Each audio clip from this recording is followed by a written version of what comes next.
and welcome to Shelf Life Books. Today we have Calgary-based author Elizabeth Withey here to discuss her new book, The One with a Scraggly Beard. Hi Elizabeth. Hello. Thanks for joining us.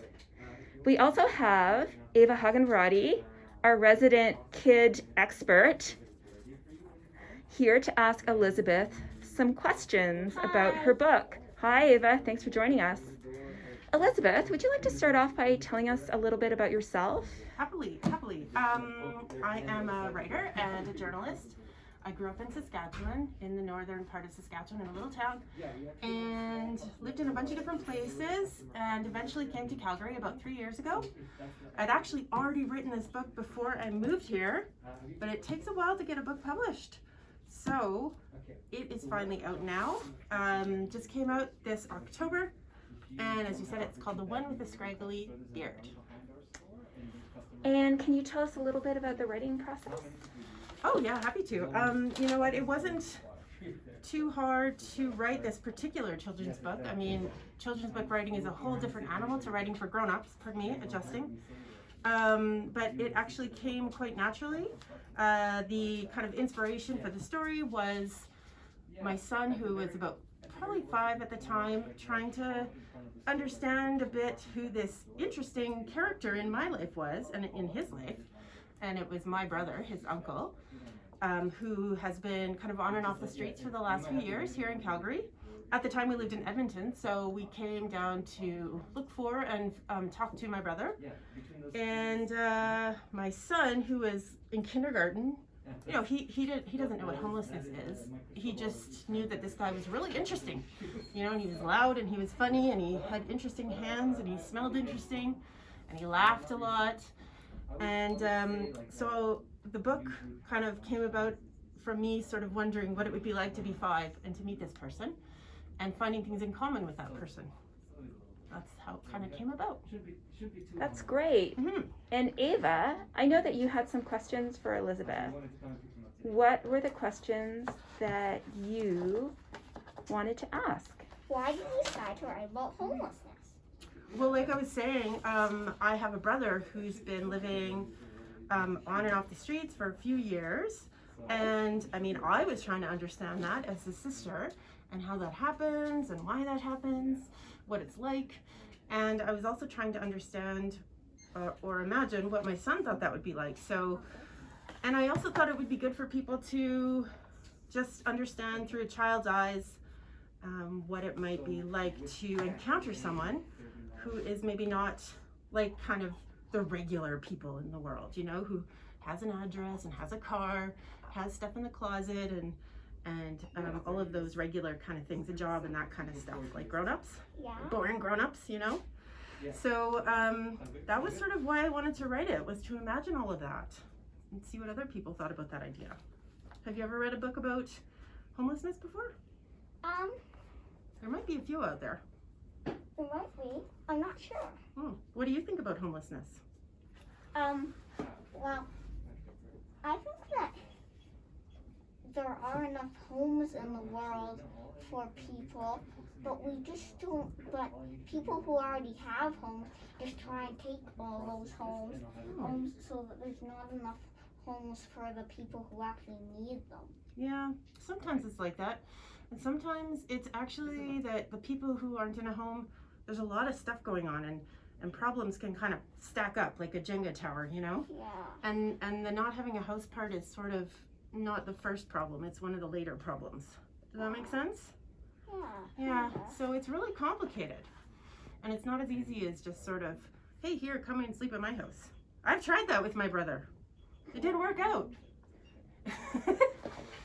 So it's complicated. Okay. Mm-hmm. Now that kind of answers my question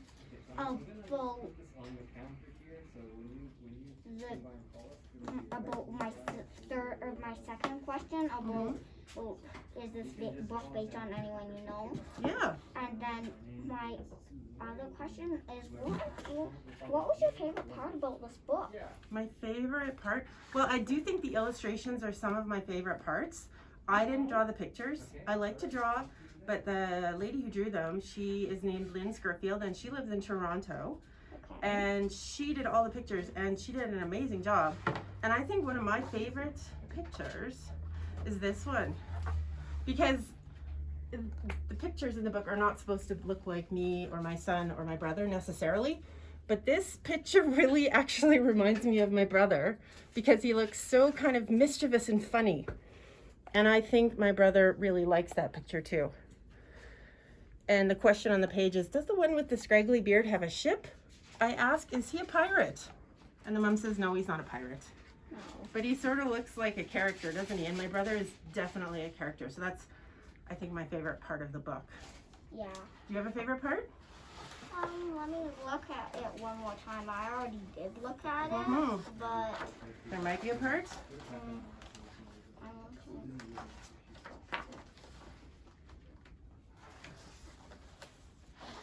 Just while Ava's looking, I'm wondering, how did your brother respond to the book? How did really he feel likes about it? Yeah. I told him I was going to be working on one, or I wanted like this to. one. Oh, yep.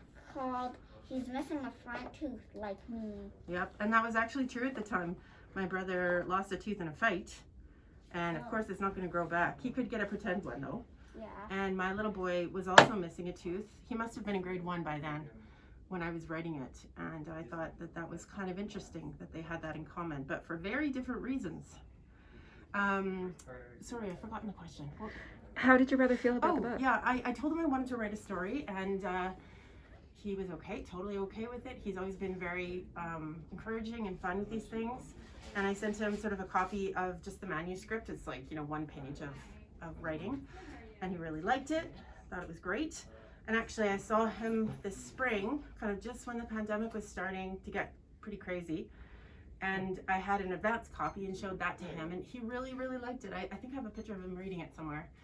He said that it was, I don't know, he said something lovely, but I don't want to kind of make it seem more than it is, I guess. But he really liked it, and I think he really enjoyed the drawings, and it was meaningful to him. So I hope that that he likes the final result too when he sees that. Ava, do you have any more questions for Elizabeth? No, I think that's it. Okay. Elizabeth, do you have anything else that you'd like to tell us? Anything we should know? Oh, there's so much I could tell you, but no, I think I'm good. I'm curious, did you like the book? I did like the book a You did lot. like the book? Oh, good, I'm glad, because Ava has very elevated book taste, and she's also quite a reader. She's already shown me several books here that she's read and recommended to me. And so, she's very discerning, and I'm grateful that she likes my book too. Thank you for liking it. Well, we actually all loved your book at the store, and we are so grateful to you for having written it and for having come in today to talk to us about it. Thank you so much, Elizabeth. Thanks for having me. Okay, have a great day. Thanks. Bye.